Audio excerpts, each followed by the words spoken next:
Inspector గారు గంట నుంచి 2 గ్రూపుల వాళ్ళు మమ్మల్ని చంపేయడానికి చేస్తున్నారండి. మీరు కాపాడాలి సార్. ఏమిటా మీ గొడవ? ప్రేమ. అది నా కథే, చెప్పు. మా పెళ్లి జరగకుండా 2 గ్రూపుల వాళ్ళు అడ్డుపడుతున్నారు సార్. నువ్వెక్కడ మనిషి అయ్యా బాబు? మీ గొడవ ఏంటో చెప్పమంటే నా కథ చెప్తావేంటి? అబ్బా మీ కథే మా కథ సార్. అలాగా? కానిస్టేబుల్స్ వీళ్ళ 2 గ్రూపుల్ని మూసేయండి. Okay sir. సార్ మీ స్టోరీ స్క్రీన్ ప్లే డైలాగ్ ఏమిటి సార్? నేను నీలాగే నా లవర్ని తీసుకుని పారిపోతుంటే నన్ను 2 గ్రూపులు తరుముకుంటూ వచ్చాయి. అప్పుడు నేను ధైర్యం చేసి గుళ్ళో దూరిపోయి దభీమని తలుపేసేసుకున్నా.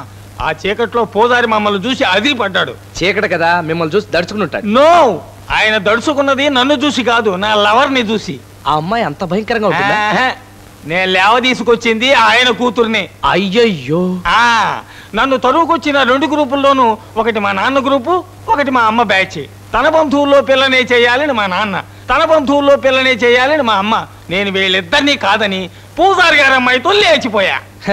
ప్రేమించిన అమ్మాయిని పెళ్లి చేసుకోవడం తప్పే లేదు సార్. కాకపోతే ఆ అమ్మాయి మెడలో తాళి ఎలా కట్టారు అని. మామూలుగానే చేత్తో. నేను అడిగేది అక్కడి నుంచి ఎలా పారిపోయారు అని. నేరుగా స్టేషన్కి వెళ్ళాను. స్టేషన్కి వెళ్ళి ఏ రైలు ఎక్కారు? నేను వెళ్ళింది రైల్వే స్టేషన్ కాదయ్యా, పోలీస్ స్టేషన్ కి. అక్కడ ఓ ఇన్స్పెక్టర్ గారి ఆధ్వర్యంలో చాలా ఘనంగా జరిగిపోయింది మా పెళ్లి, బాజాలు మంత్రాలు లేకుండా. సార్ మీరు సబ్ ఇన్స్పెక్టర్, మేము పారిపోయి వచ్చిన వాళ్ళం. మీ చేతుల మీదుగా మా పెళ్లి జరిపించండి సార్. మేమిద్దరం భార్యాభర్తలుగా బయటకు వెళ్తేనే మా ప్రాణాలకు గ్యారంటీ. మీరు ఈ పెళ్లి జరిపించారంటే మీరు చచ్చిపోయేదాకా మీ మేలు మర్చిపోలేం సార్. ఓకే, అలాగే నేనే చేస్తాను. ఇదిగో పసుపు కొమ్ము. ఇదేమిటి సార్ రెడీమేడ్ గా పెట్టుకున్నారు? ఈ మధ్య పేపర్లలో దొరకల్లా, గొళ్ళలో కంటే పోలీస్ స్టేషన్లోనే పెళ్లిళ్ళు ఎక్కువ జరుగుతున్నాయని. కట్టే.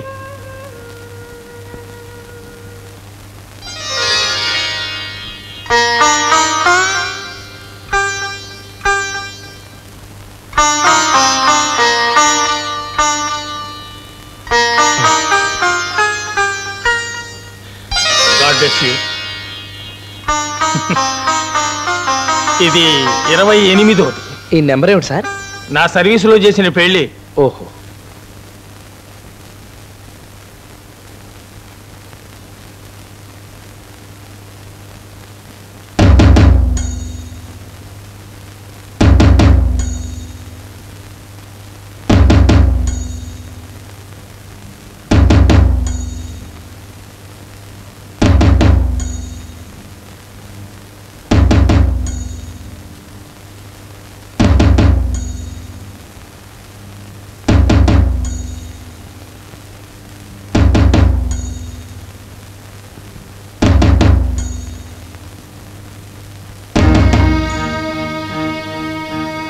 బామ్మ,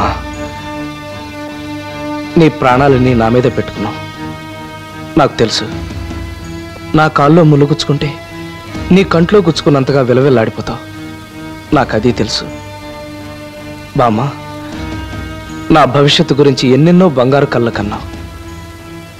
నా పెళ్లి రంగరంగ వైభవంగా చేయాలని ఎంతో ఆశపడ్డావు. నిజమే, నీకు ఆ హక్కు ఉంది. కానీ నాకు కూడా కొన్ని ఆశలుంటాయి కదా. ఈ అమ్మాయి సీత అనాథ, నా అనే వాళ్ళెవరూ లేరు. నేను సీత బ్రతుక్కు తోడవుతానని నీతో చెప్పాలని ఎన్నోసార్లు ప్రయత్నం చేశాను. కానీ నీ హుందాతనం, నీ పెద్దరికం నా నోటికి తాళాలు వేశాయి. ఈలోగా హడావిడిగా మా పెళ్లికి ఏర్పాట్లు చేశావు. నేనేం చేయాలో నాకు తెలియలేదు. బామ్మ, నేను తన్నే పెళ్లి చేసుకుంటానని నీ మీద ప్రమాణం చేసి మాటిచ్చాను. అందుకే ఆ మాట తప్పలేకపోయాను. మాట్లాడవేం బామ్మ, మాట్లాడు బామ్మ. మా మీద నీకు ఇంకా కోపం తగ్గకపోతే నీ ఇష్టం వచ్చేట్టు మమ్మల్ని తిట్టు కొట్టు. మా మీద నీకు అధికారం ఉంది. కానీ నాకు ఇంకేం వద్దు బామ్మ. మీరిద్దరూ క్షేమంగా ఉండండి. నువ్వు ఒక్కసారి ఆశీర్వదించు బామ్మ. నువ్వు ఆశీర్వదిస్తే ఆ అమ్మవారు ఆశీర్వదించినట్టే. అది నా నమ్మకం. నిన్ను ఆశీర్వదించడానికి నేనెవరయ్యా? ఈ రాజ్యలక్ష్మి మాట అంటే ఈ ఊళ్ళో అందరికీ ఉన్న నమ్మకం, గౌరవం అంతా ఒక్క క్షణంలో పాతాళంలోకి పాతి పెట్టేశావి. నిన్నేమన్నయ్యా? ఈ ఊరు జనం చేసే అవమానానికి సిగ్గుతో చచ్చిపోయానని చూడటానికి వచ్చావా? లేదయ్యా, నేను ఇంకా చావలేదు. మొండి ప్రాణాన్ని కదా. ఆ దేవుడు ఇంకా నన్ను బ్రతికించి వచ్చాడు. బామ్మ, నేను నీ మనవణ్ణి. నన్ను క్షమించు బామ్మ. నిన్ను క్షమించే హక్కు నాకెక్కడుందయ్యా? ఇక నాకే అనుబంధాలు అభిమానాలు లేవు. నిన్నటిదాకా నా మనవడు అని చెప్పుకునేవాడు ఒకడు ఉండేవాడు. ఈనాడు వాడు పరాయి వాడైపోయాడు. నాకెవరు వద్దు. ఎవరేం చేయాలనుకున్నారో అట్టా చెయ్యొచ్చు, ఎవరెట్టా పోవాలనుకున్నారో అట్టా పోవచ్చు. నేను ఎవరికి అడ్డుపడను, ఎవరికి అడ్డు చెప్పను. ఈ ఇంట్లో నన్ను ఒంటరిగా వదిలేయండి చాలు. అయితే నీకు నాకు ఎలాంటి సంబంధం లేదని ఖచ్చితంగా తేల్చి చెప్పేశావు కదూ? సరే, నువ్వు కొనిచ్చిన ఈ గొలుసులు ఉంగరాలు మాత్రం నాకెందుకు? తీసుకో. ఈ వాచ్ మాత్రం మా తాత కొనిచ్చింది. నీ కాళ్ళ మీద పడి దీవెనలు అందుకోవడానికి నువ్వు ఒప్పుకోలేదు కదూ? సరే, నీ కాళ్ళకి ఎలా దండం పెట్టాలో నాకు తెలుసు.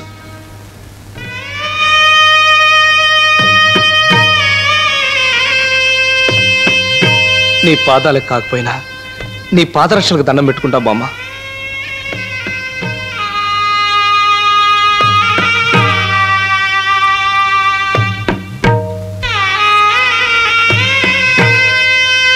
పద సీత, వెళ్ళొస్తాం బామ్మ.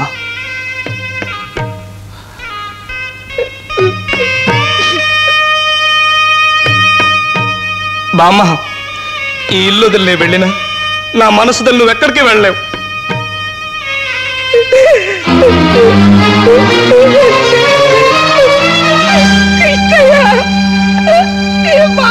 పెట్టిపోయావురా నేను ఒంటరిగా ఎట్టా ఉండేదిరా నిన్ను వదిలిపెట్టి.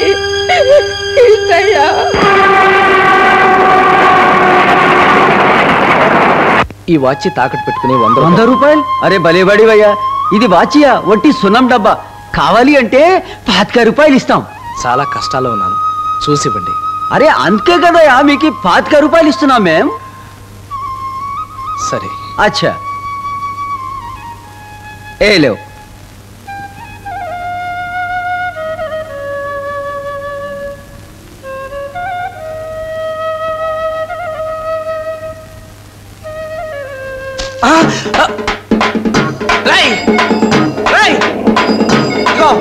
దొరకో పరిగెట్టాను మొదలు మర్యాదగా దొరకు.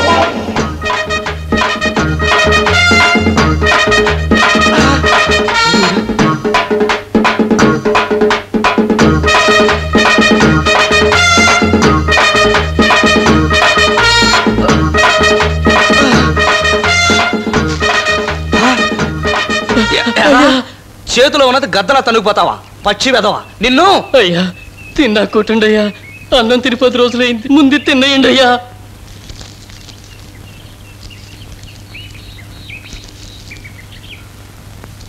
అయిందండి అయ్యా? అయిందయ్యా. తృప్తిగా ఉందా? సరే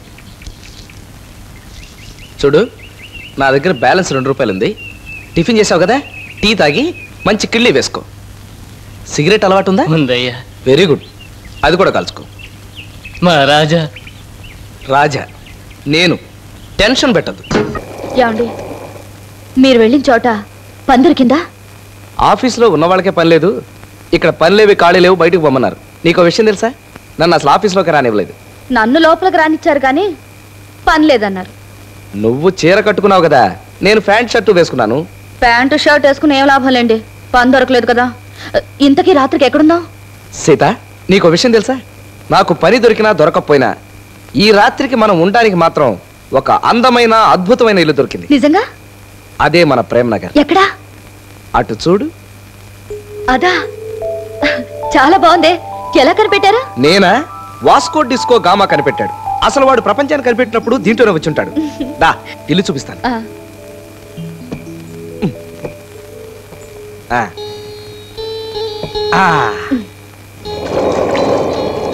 నాకు చాలా ఆకలి వేస్తుంది. దానికి కూడా ఏర్పాటు చేశా. దా కూర్చో. రెడీ? చెప్పు, నువ్వు వెజిటేరియనా నాన్ వెజిటేరియనా? పేళకోళంగా ఉందా మీకు? ఓహో, నువ్వు నాన్ వెజిటేరియన్ కదూ. Chicken fried rice, mutton kurma, రొయ్యలు, చేపల కూర, కోడిగుడ్డు. చూడు, ముఖ్య గమనిక, వేడిగా ఉండగానే తినేయాలి, చల్లారిపోయిందంటే మళ్ళీ కష్టం. తిను తిను.